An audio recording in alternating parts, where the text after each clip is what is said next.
अगर मैं आपसे पूछूं कि हमारे जो गेम में बनिया M40 का क्रेट है वो क्यों नहीं है, सिर्फ हमारे सर्वर में ऐसा क्यों? बाकी के जो सर्वर होते हैं, मीना सर्वर, ब्राज़ील सर्वर या कोई सा भी सर्वर, उनमें तो ये होता है बनिया M40 का क्रेट, फिर हमारे गेम में ही क्यों नहीं? तो और क्या आपको पता है गाइस, जो हमारे गेम में फेक डैमेज होता है वो अगर मैं आपसे कहूँ कि कभी हट नहीं सकता, तो आपका रिएक्शन क्या होगा? बहुत दिन के बाद एक फैक्ट के वीडियो में वापस आया हूँ, तो वीडियो को प्लीज़ जितना हो सके पूरा देखना। वीडियो बहुत मज़ेदार होने वाली है guys. Fact number 7, faded wheel तो आप सब जानते होंगे गाइस, जो हमारे गेम का एक लक रॉयल में आता है। तो वो कैसा है आपको तो पता ही होगा कैसा दिखता है। अगर नहीं पता तो ये ऊपर आपको जो वीडियो देख रहा है उसे देखते जाना। और फिर मैं पूछूं कि जो हमारे गेम का पहले जो फेडेड व्हील था वो ऐसा नहीं था, वो कुछ और ही था। ये जो अभी आप फेडेड व्हील देख रहे हो, ये 1.5 साल, लगभग 1.5 साल पुराना है। ये रैग्नारोक के वक्त का है। उस वक्त रैग्नारोक का कोलैबोरेशन हुआ था हमारे फ्री फायर के साथ, तो उस वक्त ये फेडेड व्हील आया था। बस यही फेडेड व्हील नहीं, बहुत सारे फेडेड व्हील जो भी आते थे पहले के समय में, वो दूसरे ही इवेंट में आते थे, लक रॉयल में नहीं आते थे, पूरा एक वेब इवेंट में आते थे। क्या आपको ये पता था गाइस?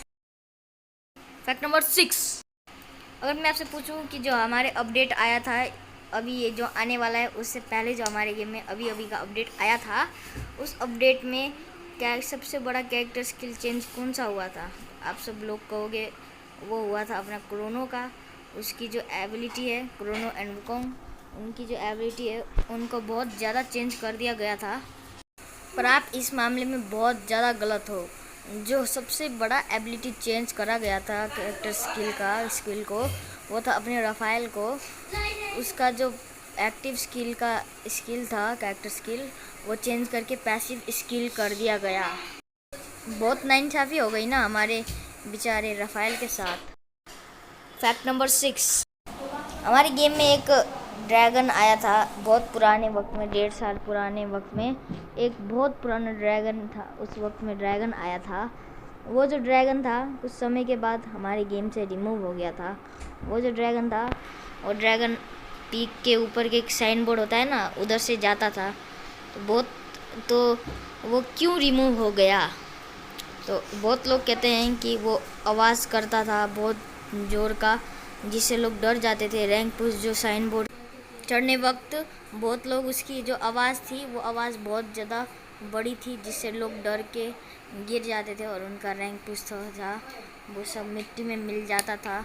इसलिए गरीना ने तंग आकर लोगों की बुरी फीडबैक सुनकर उसे निकाल दिया गया। तो ये बिल्कुल रॉन्ग है।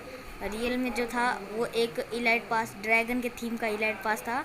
उस इलाइट पास के थीम में वो हमारे गेम में आया था। तो जब तक वो इलाइट पास रहा तब तक वो ड्रैगन भी रहा। जब वो ड्रैगन चला गया तो वो हमारा, जब वो इलाइट पास चला गया तो अपना ड्रैगन भी चला गया। फैक्ट नंबर 7, अगर मैं आपसे कहूँ कि हमारे गेम में ऐसा भी एआर गन है, अगर उसको इक्विप करके, उस गन को इक्विप करके आप एक बार ही अपना फायर बटन को टैप करोगे तो आपके एक से ज़्यादा गोली निकलेंगे, बिल्कुल शॉटगन की तरह। आपको तो पता है वो शॉटगन में अगर आप एक बार ही फायर दबाते हो तो एक से ज़्यादा गोली निकलते हैं, वो तो आपको पता ही होगा। पर अगर मैं आपसे कहूँ कि एआर गन भी ऐसा है जिससे आप एक से ज़्यादा गोली निकाल सकते हो, तो आप क्या मानोगे? वो कोई G18 जैसा, G18 तो आपको पता ही होगा कैसे निकलता है। वो वैसे भी नहीं है, वो दूसरी तरह से निकलता है। वो है हमारा कोड गन। जो कोड गन होता है, अगर आप बैठोगे तो सब मशीन गन जैसा बन जाएगा वो, जिससे फिर आप एक से ज़्यादा गोली निकाल सकते हो।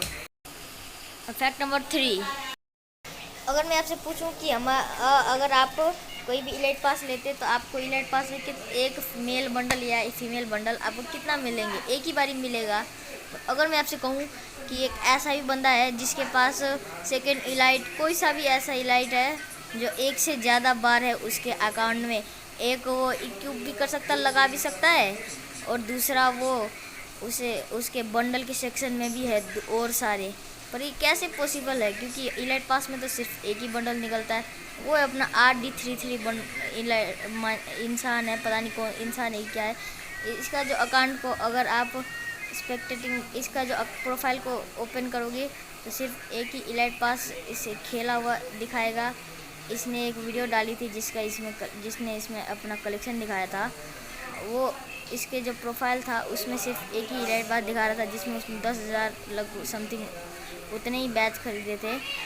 और वो मेरे को जितना लगता है वो एक मॉडरेटर होगा, क्योंकि किसी के पास भी, नॉर्मल इंसान के पास सेकेंड इलाइट तो होगा, चलो मान लेते हैं, कोई बड़ी बात नहीं सेकेंड इलाइट होना, पर एक से ज़्यादा सेकेंड इलाइट के मॉडल होना वो कोई नॉर्मल बात नहीं होती है गाइस। फैक्ट नंबर 2, हमारे गेम में एक ग्लिच है जिसका नाम है फेक डैमेज। ये ग्लिच में होता ऐसा है कि आप किसी को भी हेडशॉट वेडशॉट कुछ भी मार लेते हो तो वो पर्टिकुलर इंसान मरता नहीं है। तो अगर मैं आपसे कहूँ कि ये क्यों होता है और क्या ये कभी ठीक हो सकता है, ये सिंपली इतना बात है कि ये कभी भी ठीक नहीं हो सकता। क्योंकि अगर आपको पता ही होगा कि अगर आगे के जो हमारे पर्सन्स होते हैं वो भी रियल इंसान ही होते हैं, रियल इंसान खेल रहे होते हैं, और जो हम भी होते हैं वो भी रियल इंसान खेल रहे होते हैं।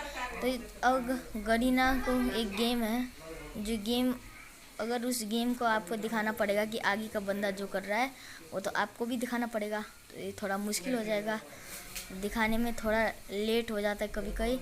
तो वो ग्लूवॉल लगा चुका होता है बंदा, पर हमको लगता है कि हमारे में ग्लूवॉल लगाया हुआ नहीं दिखाता, इसलिए हमें लगता है कि हमने हेडशॉट मार लिया। उस वक्त हम हेडशॉट मार लेते हैं जब वो ग्लूवॉल लगा चुका होता है, इसलिए हमें लगता है कि हमने उसे हेडशॉट तो मारा है पर वो मरा नहीं है। ऐसा भी तो नहीं हो सकता है कि वो भी तो फेयर नहीं है कि आप उसे, वो ग्लूवॉल लगा चुका है पर आप उसे मार दो, ऐसा भी तो फेयर नहीं है। कभी कभी ये होता है कि आप ग्लूवॉल लगा चुके होते हो पर भी आप नॉक हो जाते हो, तो ये सब एक फेक डैमेज का मतलब है। कभी कभी आप अपने आप ही एलिमिनेट हो जाते हो भागते भागते, तो ये भी इसीलिए होता है क्योंकि आपको किसी न किसी वक्त, एक थ्योरी है कि आपको किसी वक्त इस इंसान ने फेक डैमेज मारा होगा, तो उसका जो फेक डैमेज है वो आपको सीधा एलिमिनेट कर दिया है। फैक्ट नंबर 1, अगर मैं आपसे पूछूं कि जो हमारी गेम में बनी एम40 का क्रेट है जो हमारे सर्वर में, वो क्यों नहीं है दूसरे के सर्वर में, आपको तो पता ही होगा। जो बनी एम40 है वो बहुत ज़्यादा, मतलब बहुत ज़्यादा रेयर भी है और सबके पास है। तो इसका सिंपल सा ये रीज़न है, जो हमारी गेम में नए वेपन, आपको तो पता ही होगा, वेपन रॉयल के जितने भी आइटम बाद में जाते वो आर्मर सेक्शन में आ जाते हैं। तो वैसे ही नए नए वेपन रॉयल के लिए आपको पुराने वेपन रॉयल को निकालना पड़ता है। ये तो आपको पता ही होगा, वेपन रॉयल के जो आइटम्स होते हैं उसे निकालना पड़ता है। पर फिर आप कहोगे कि ड्रैगन ए की वो तो सबसे पहला वो था वेपन रॉयल, और क्यूपिड स्कार उसे भी बहुत टाइम हो चुका है आते हुए, तो वो क्यों नहीं निकला। वो उस वक्त वो बहुत रेयर थे, उसकी जो डिमांड थी वो बहुत ज़्यादा थी उसी वक्त से, पर जो बनी एम40 थी उसे कोई नहीं चलाता था हमारे सर्वर में, तो इसलिए करीना ने सोचा इस गन को रिप्लेस करके नया वेपन रॉयल को रख देते हैं। तो गरीना ने इस बनी एम40 को हमारे सर्वर से क्रेट में से निकाल दिया, और गरीना को जब अब पता चल चुका है जो हमारी गेम में बनी एम40 है उसका क्रेज़ नेक्स्ट लेवल का पहुंच चुका है। तो अब कोई भी गरीना बनी एम40 को लाएगी तो ऐसे इवेंट में ही लाएगी जो आपके 10,000 से 20,000 डायमंड काट सकती है, और लोग कटा भी लेंगे, क्योंकि बनी एम40 का क्रेज़ हमारे इंडियन सर्वर में इतना है कि कोई भी उसे खरीद लेगा। हमारे अज्जू भाई ने उस दिवाली विश इवेंट में लगभग 2 लाख डायमंड वेस्ट किए पर फिर भी नहीं निकला। इसका मतलब तो यही है कि वो आने वाला है, वो किसी बड़ी डायमंड काटने वाली इवेंट में ज़रूर आएगा। दूसरे सर्वर में वो उसी वक्त में भी ठीक ठाक चलता था, तो लोग गरीना ने उसे नहीं निकाला। तो इतना ही था इस वीडियो में इसका रीज़न। तो आज के लिए बस इतना ही, मिलते हैं नेक्स्ट वीडियो के लिए, तब तक के लिए till then take care, bye bye. और मैंने बहुत दिन से देख रहा हूँ कि हमारे जो सब्सक्राइबर हैं वो बढ़ ही नहीं रहे हैं, अभी तक हमारे सब्सक्राइबर 5 से 7 ही हुए हैं, ये तो बहुत कम हुए हैं। प्लीज़ हमारे चैनल को सब्सक्राइब भी कर दीजिए गाइज। मैं आपके लिए इतने मज़ेदार और फैक्ट के नए नए वीडियो लाता हूँ, पर आप लोग कभी भी सब्सक्राइब नहीं करते हो। प्लीज़ ऐसी नाइंसाफ़ी मत कर दिया करो मेरे साथ, प्लीज़ मुझे एक सब्सक्राइब दे दिया करो, लाइक भी दे दिया करो, इससे मुझे मोटिवेशन मिलेगी। और मेरे को लगता है कि आप लोगों को मेरा नोटिफिकेशन है वो नहीं पहुंच रहा है, तो एक बार ज़रूर देख लेना कि मेरा नोटिफिकेशन आ रहा है या नहीं आ रहा है।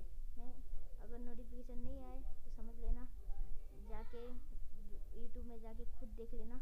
मैं इसी वक्त में वीडियो को अपलोड कर चुका हूँगा।